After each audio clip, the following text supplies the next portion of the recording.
Work के 3 type है, positive work, negative work और जीरो वर्क। पॉजिटिव वर्क कब कहते हैं? जब फोर्स और डिस्प्लेसमेंट सेम डायरेक्शन में हो। देखो इस सेम डायरेक्शन में फोर्स और डिस्प्लेसमेंट भी सेम डायरेक्शन में है, ठीक है, तो इसको हम लोग कह दिए कि पॉजिटिव वर्क हो गया, ठीक है। वही कहा कि force and displacement is same direction, अगर सेम डायरेक्शन में हो जाएगा तो क्या होगा, तो वो पॉजिटिव वर्क कहलाएगा।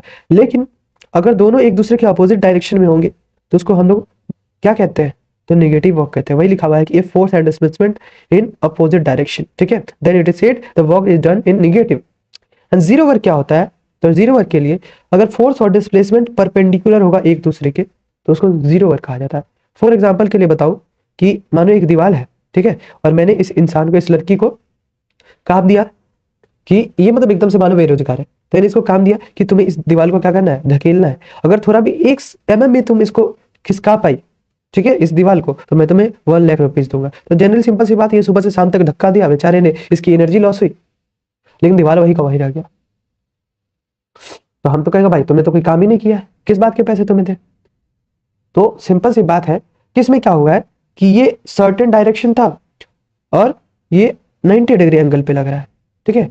फोर्स तो इस डायरेक्शन में खींच रहा है लेकिन ये 90 डिग्री एंगल पे खींच रहा है, यानी ये एक दूसरे के परपेंडिकुलर। फोर्स और डिस्प्लेसमेंट अगर एक दूसरे के परपेंडिकुलर होगी तो उस कंडीशन में वर्क क्या हो जाएगा, वर्क जीरो हो जाता है, ठीक है।